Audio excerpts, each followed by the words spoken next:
Okay, let's try this again. I literally filmed this video last night, but I recorded using a mic because I wanted to be extra and have the audio extra good and crisp for you guys, but the audio kept cutting in and out. So here we are again, part 2. This time, instead of Coraline in the background, we have Twilight because it's October. Anyway, hi guys, welcome back to my channel. Today, clearly we are doing a little girl talk. I asked you guys on my Instagram to send me some questions. I also asked you guys a couple of months ago, but then I never actually filmed this video, but I did screenshot the questions and I have them here on my iPad as well as in my notebook because some of them were short enough for me to write down, and then the other topics were just so long I was like, okay, actually though, I can't write it down, my hands are gonna hurt. So we're just gonna get right into it because we have a couple questions and I'm going to be yapping for a while, okay? We're gonna see how far into this movie we get together, okay? Disclaimer, this is not professional advice, obviously, okay? If you guys wanna listen to what I have to say, love that for you. If not, enjoy the video. Hope this is a great source of entertainment for you. Yeah, so grab a drink, grab a snack. My drink of choice today is the Case Jasmine Tea and Apple. Also not sponsored, clearly, okay? Who is sponsoring right now? But also we're about to hit 2,000 subscribers, so like the sponsorships are about to come in. We're so big, we're so up. I honestly usually don't like drinking apple flavored drinks. I like apple juice, but apple flavored drinks are typically like not good to me, but this is really good. It's just regular tea. It's not like alcoholic or anything. And it's made in Taiwan, which if you guys didn't know, fun fact, I also just found this out. So correct me if I'm wrong, but boba tea was actually originated in Taiwan.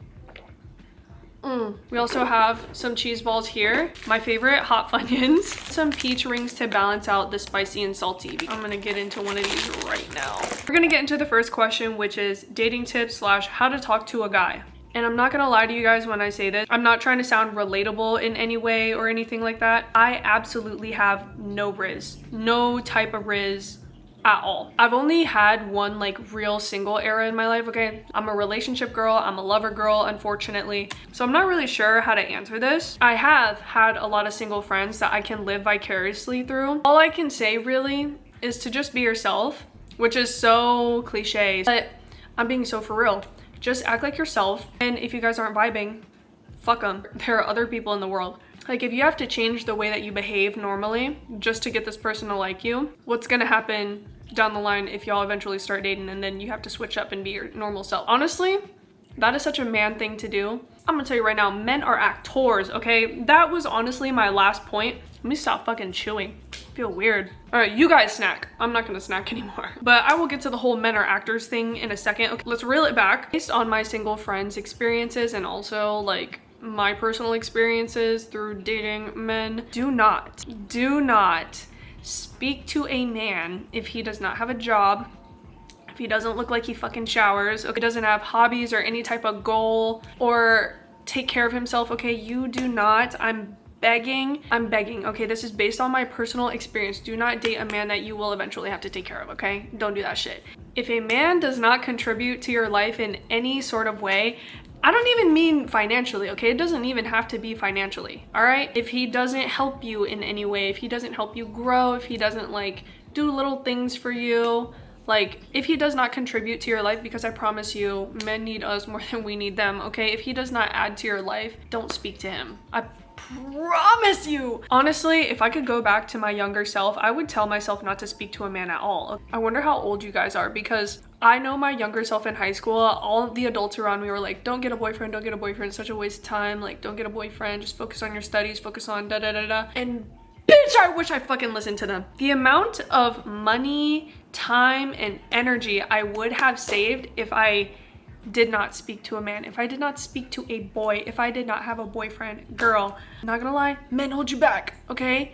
Depending on the man, of course, not all men, okay? Of course, not all men. If you're a man watching this and you're getting offended, it's probably you I'm talking about. Honestly, guys, if you want a boyfriend so bad, start reading romantasy books. Me and like a billion other bitches are all dating Rhysand from the Night Court right now, okay? Oh my god, honestly, reading books like that make me so fucking violent because I'm like, why are you not real? So if you want a boyfriend so bad, get a book boyfriend. Start reading romantasy, start reading really good books. I recommend ACOTAR, okay? I'm gonna put a list of books somewhere on the screen that I want to read, where I heard like the book boyfriends be book boyfriending. Don't speak to a man. Please, don't speak to a man in real life unless he is like 10 out of 10. And I mean like 10 out of 10. Do not look at him with heart eyes, because the heart eyes be fogging everything up. I'm not gonna lie. We all joke about how red flags suddenly become like a little pink whenever we have the heart eyes on, okay? Turn off the heart eyes. No regrets. I did learn a lot from my past relationships, but goddamn, I feel like I would be in a completely different place if I did not speak to a man. No regrets, no regrets, no regrets. Who am I trying to convince, you or me? No regrets, it's okay, it's okay. But it was a huge waste of time and money, so yeah. Oh, also another piece of dating advice is to not date a man if you have not known him for at least 6 months to a year without being interested in him like that. Like, you guys are acquaintances, maybe you guys are friends. He cannot be interested in you, okay? Because, you know, finally getting back to my main point, men are actors, okay? Men are actors, Oscar performing and winning actors. They could put on a show, okay? And the big one, do not tell them what you're looking for in a man, okay, if they ask, because they will put on that show, and then look, you're gonna end up dating him, and then a year later he's gonna start to disappoint you. They will put on that show until they get you, girl. So you gotta either let him think he has no chance of getting you until eventually you see who he really is, or y'all actually have to be friends, like platonically friends, no interest at all, and then it happens. The amount of times I have been bamboozled, girl. I'm embarrassed to say the number, honestly. To my girls, just be careful. Be wary of the actors, okay? Be wary of the ones that are building up this idea. Even if he tells you that he has all these goals, girl, don't listen, okay? You need to see it. I know somebody, and I feel like we all know somebody, who talks a lot and like runs his mouth, talks really big, like, oh yeah, I'm the man, like I got this job, I make this much money, and da da da da da. And it's not true. Be careful, girl. Men are actors and liars. Whew, I'm already getting like hot because that one had me fucking heated. Moving on to the notes, okay, because we're gonna move on to something lighter, something shorter. What's my favorite perfume to wear that isn't very popular, and how to make scents last? So my current favorite perfume is actually from Juliet Has a Gun. It's a very popular fragrance brand. It's the new one that came out this year. It's like a red bottle. I personally really like musky scents, something in between feminine and masculine, more like woody, musky, and slightly sweet. Sorry, Willow is like trying to push over the tripod. One that maybe isn't as popular anymore, but I feel like had its moment, she wants to be on camera so bad, is the Jo Malone Wood Sage and Sea Salt. That one is really good. Lasts all day. Honestly, the key to having a good scent that lasts all day is to just get a very high quality perfume. You can also try oils. I know oils last on people's skin more. Wearing lotion and layering lotion with your perfumes. When I wear fragrances, I don't really do too much. I just wear the fragrance, and 9 times out of 10 that shit lasts all day. I'm not gonna lie though, my favorite fragrance right now is this new Glossier fragrance. This is the Glossier Eau de or 2. It smells so good, and I think I heard that it wears a little differently on everyone, but on me it's like very musky and a little sweet, which is perfect. Literally my exact scent profile that I like. The scents that I wear last all day, last a very long time. The issue might not be that your fragrance isn't lasting all day, it's probably because your nose is getting accustomed to the scent. I swear I'll spray this on my clothes. Like for example, I'll spray it on this hoodie, and I'm not gonna wash this fucking hoodie. I don't know how often you guys wash your hoodies, okay? I don't wash my hoodies after one wear, okay? I wash it after a couple wears if I get a stain on it. Usually I don't, because I don't want to ruin it. Call me gross if you want, I don't give a shit. I will spray this on, and then the next day I'll go on to put on the same hoodie, or in like 2 days, 3 days, I'll go and put on the same hoodie. It'll still smell like I had just sprayed the perfume on. Let's do another light one. How to whiten. Oh, okay. So I saw this video on TikTok, and I will also link it down below. All right, so I got this question, and it's, what does it mean when your ex from years ago reaches out while you're happy with someone? It means to block them. It means do not respond. It's not worth the time and energy or the drama. Like, just don't respond to them based on a few experiences, both mine and not mine. It means that they are a sorry ass loser, okay, and they're going through something. I heard this term recently on the Too Hot Takes podcast, and it's like the sobriety after effects or something. The sobriety something. And I think it refers to a person who is like coming out of like, you know, alcoholism or like drug addiction, and they start reaching out to the people in their past who they hurt because they're going through this like evolution or like rebirth, and they're becoming a whole new person, and I'm like, oh, I just want to say sorry for everything I did to you. Or in other people's cases that I've heard about, and also some of my own, they are realizing that, oh shit, I fucked up. Something happened in their life maybe where they screwed up, and now everybody in their life is either leaving them or making it apparent to them like, hey, you're actually a piece of shit. And so they start feeling bad about themselves, and they start reaching out to other people like, hey, whether it's to apologize or to seek validation from you, okay? My personal experience, they were seeking validation. They're like, oh my God, I just feel like I'm such a horrible person. Like, my stupid ass, I'm like, no, like, you're not that bad. It's okay. Like, you know, you traumatized me, but it wasn't even that bad. It's okay. Don't do that. And I'm fully making assumptions here, okay? Fully assuming that your ex is the one that did something horrible to you and not the other way around, because why would the hurt person reach out to the person who hurt them? You know what I'm saying? Based on personal and other people's experiences. Most likely, they're just trying to seek validation. But also, maybe it's not that. Like, they see that you're happy with someone else and they're like, oh my God, like, she's the one that got away. I can't stop thinking about her, which... good for you, girl. Stay being the one that got away. We're gonna get into another iPad one, which is gonna be a long one. How to be confident and how not giving a fuck is the best way to gain confidence. I've said this a couple times on my Instagram story, but I fully believe in faking it until you make it. That shit is so real. I genuinely cannot remember a time where I cared about what other people thought to where it like swayed my opinion on something or made me not act like myself. Actually though, I do remember there was a period of time where I pretended to give a fuck about things that I simply did not care about. Oh my God, this is so fucking embarrassing. I used to pretend, and I feel like we've all done it, okay? Don't act like it's just me. But when there was a boy that I liked and he really liked something, I would pretend that I also liked it, or like try to get invested in it. Genuinely try to get invested in it. It got so bad. I remember in high school, this dude that I liked the New York Knicks. I was like, oh my God, the Knicks this, the Knicks that, I love the Knicks. Girl. Yeah, that was really embarrassing. I remember when I lost my mind. Don't do that. Backtracking to the dating advice, don't do that shit. Look, we all had our little moments. We all also had our little pick-me moments. My fucking pick-me phase was like end of middle school to, I want to say early college, okay? I'm not going to give myself any flowers or credit. Like, I'm pretty sure that's how long it lasted. And if you're unable to say that you've had your little pick-me phase yet, you're probably still in it. If you haven't had it at all, love that for you. Anyway, one of the things that I pretended to give a fuck about was also like football, but it wasn't like specifically for a boy. It was because everybody around me was interested in football. And I think it's because I'm from the South. Like, football is pretty big down here. So aside from that, which is completely different, I never really cared what people thought of me. Like, oh, Faith is only pretending to like this. Faith is only like, yeah, I am. And so what? So are you, bitch. Generally, I did not care what people thought of me. The only time that I think I actually cared what people were saying about me, or like a time where I cared what people thought of me, was whenever my character was in question. And it took me a really long time to get over that hump. I could not stand the idea of somebody not liking me because of who I was. And honestly, every single time that I heard somebody didn't like me, it was always somebody I never spoke to, I never met. Like, they did not fucking know me. When your character is in question, the natural response is to be like, no, like, I'm not like that. Like, I swear.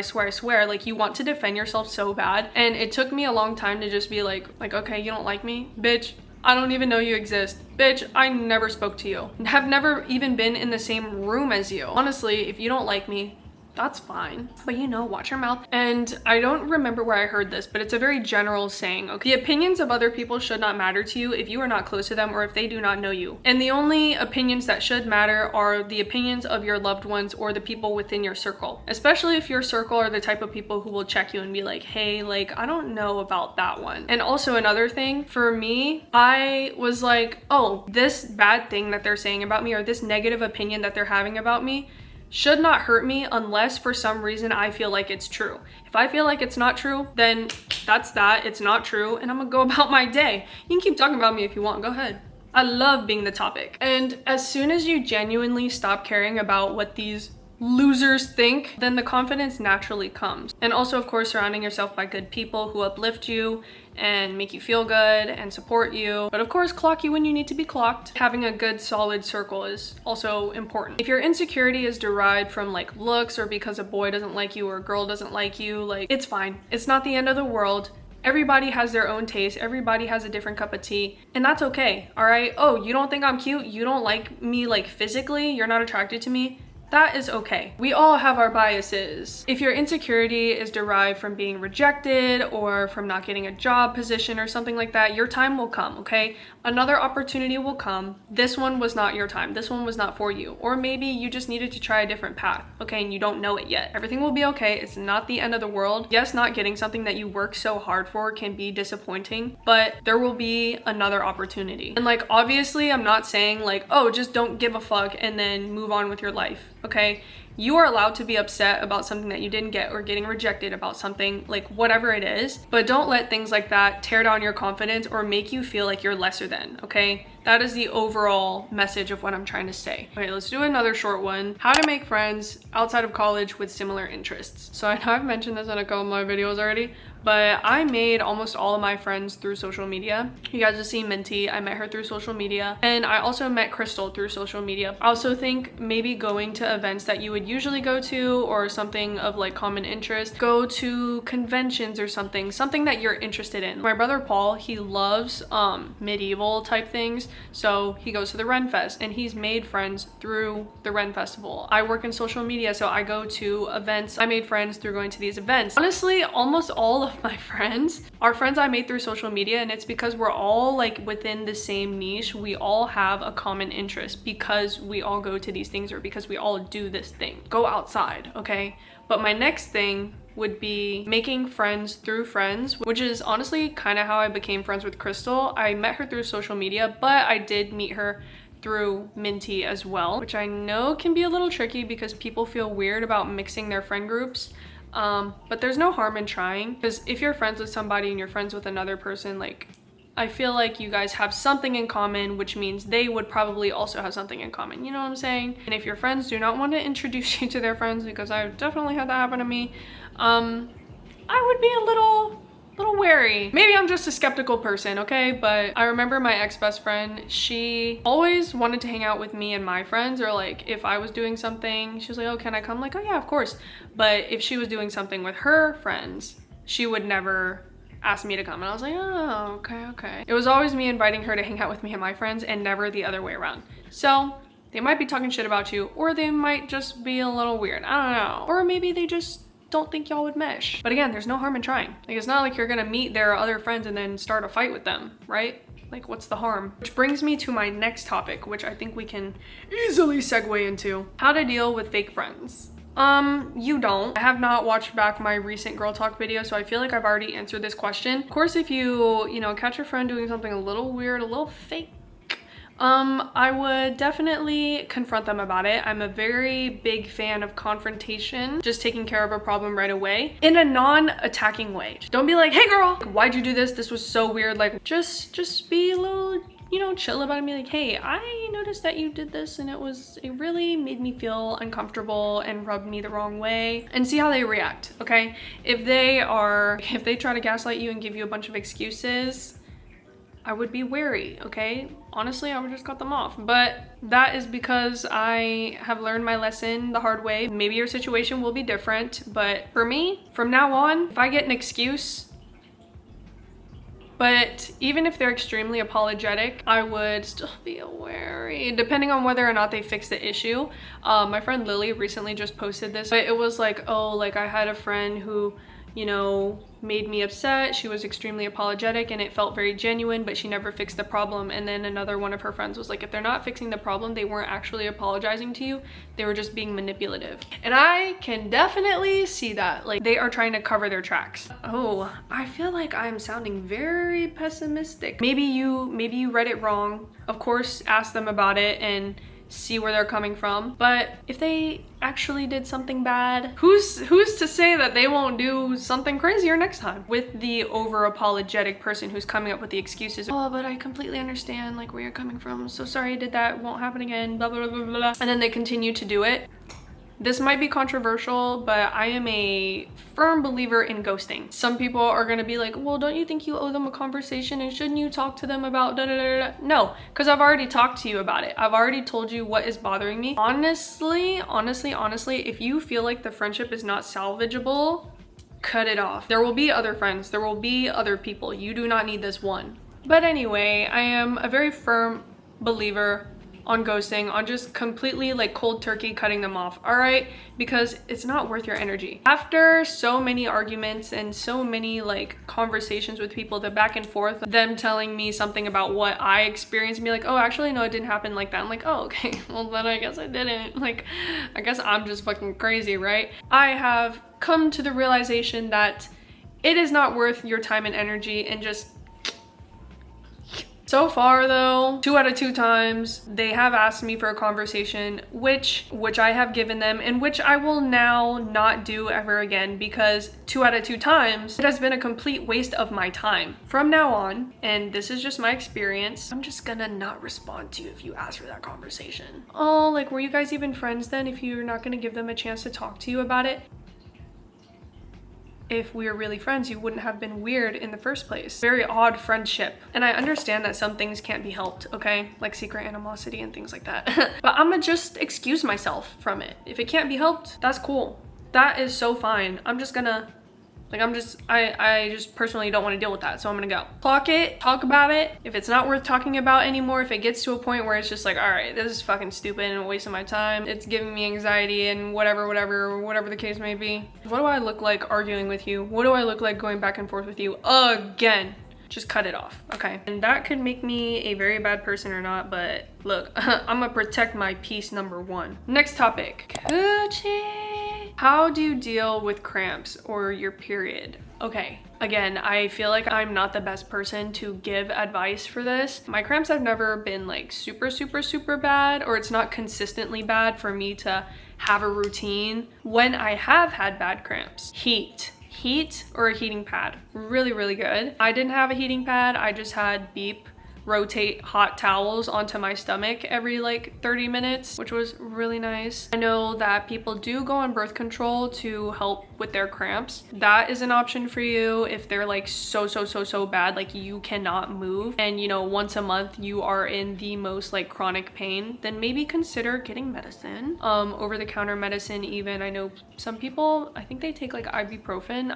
When I get cramps, depending on how bad it is, I typically just sit there and deal with it and it'll go away. Hot tea is really good. Or get a cat, because when Pickle lays on my stomach when my stomach hurts and he warms it up and he starts purring, 10 out of 10. Waxing or shaving? Waxing is really nice, very quick. Painful the first time, but the next couple times you'll be good. If you are in between waxing or sugaring, which are essentially kind of the same thing, do not do sugaring. That shit hurts. Okay. Waxing is like, they will just put the warm wax on you, put a piece of paper on, you know. Sugaring, okay, it's supposed to be better for your skin, but that bitch hurts. I do not care. I feel like it will never ever get better. They put the sugary, like exfoliating feeling like wax on you and literally yank on your hair before they rip it off, okay? Like tugging and tugging and tugging and tugging, and then, I don't know, maybe I just have really stubborn hairs, but when I did sugaring, she had to do it a couple times to get some of the hairs out. With waxing, it's like one and done. Definitely recommend waxing over sugaring. Shaving is more convenient. How to become a creator? The first question is how to shoot and edit, or how I shoot and edit. I don't do anything fucking crazy. On YouTube, I use Final Cut Pro and I just play around. If you guys pay attention to how I edit, I do nothing outside of add sound effects, you know, clipping videos, zooming in, zooming out, you know, decorating it. I don't do any like crazy, insane, like edits that you can't do yourself. In terms of my Instagram or TikTok, I film everything on my iPhone 13 Pro. Have yet to get the new one. In my opinion, the new iPhones lately haven't updated the camera so much that I need to get the new one. And also, most of the time, my friends who have the new phone are like, wait, I like your photo better. And for my photos on Instagram, I take all of it on my Canon G7X Mark II. And editing my photos, I will always smooth out my skin, okay? The things that smoothing out your skin will do, okay? I feel like I look like a completely different person after I smooth out my skin. I use Lightroom and Photoshop. Yes. I forgot to add this onto this question, so this part of the movie might be a little spoiler for you guys. But another tip that I have for being a creator is to just do it, okay? And when you do it, be very, very consistent. The algorithm is weird. I'm still trying to figure out how she works. Be consistent and don't be scared. I know a lot of people are worried about people in their lives seeing them posting and making fun of them. If they make fun of you now, girl, in a year, they're gonna be like, oh my God, like, can you give me advice? How'd you do it? Because you will grow. Okay, there's room for everybody to grow. If they're talking shit about you, fuck them. Literally, again, why are you bullying me or making fun of me for doing something that I like? There was a quote that I saw that was like, a doctor is not gonna make fun of you for fucking studying for the MCAT. An Olympic gold medalist is not going to make fun of you for training. Stephanie Sue, one of the biggest YouTubers, and I love her, is not going to bully you for starting your YouTube channel. They all started somewhere too. So will you. So be annoying, post consistently, block them out, ignore them, and work and work and work and post and post and post, so that one day they'll be like, oh my God, like, blah, blah, blah, like, how'd you do it? Like, can you give me some advice? Like, no, I can't. No, I can't. I'm gonna gatekeep it because you're being a fucking bitch. Last topic for this video is going to be how to not feel ugly. Sorry to say, sorry to sound cliche and lame, but no one is ugly, okay? Again, everybody has their own cup of tea. We all have those days where we aren't feeling like 100% or we're not feeling our best. Like for me, it's when I feel fucking puffy. When I feel puffy, and then when I'm feeling like really gross and groggy. What the fuck? Why are y'all focusing on Charlie? The camera's focusing on the wrong thing right now. I guess that's valid. So when I'm feeling bloated or groggy, I really try not to eat anything super heavy the next day. Something lighter, but of course filling. Hydrating myself, getting myself a cute matcha, okay? Love getting a $15 matcha.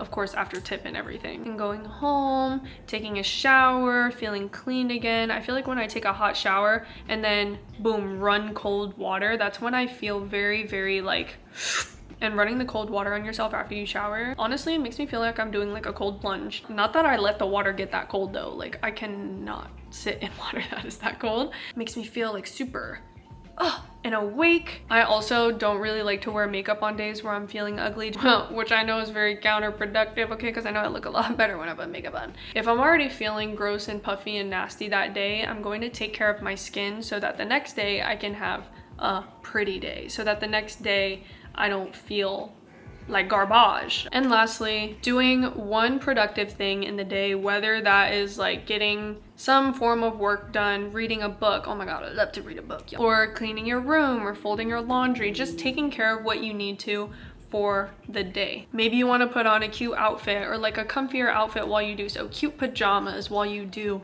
all that. And overall, just setting myself up or setting yourself up to have a good and clean day for the next day. Okay, so you have a pretty day tomorrow. You might feel ugly today, you're gonna be cute tomorrow. We're gonna feel good tomorrow. Let yourself feel it, take care of it, and then go on. Anyway, that is all I have for you guys. If you guys stayed till the end of this video, go ahead and comment down below whether you are Team Jacob or Team Edward. I have got to know. Thank you guys so much for watching. Don't forget to like and subscribe, and I will see you in the next one. Willow is making her very rare appearance.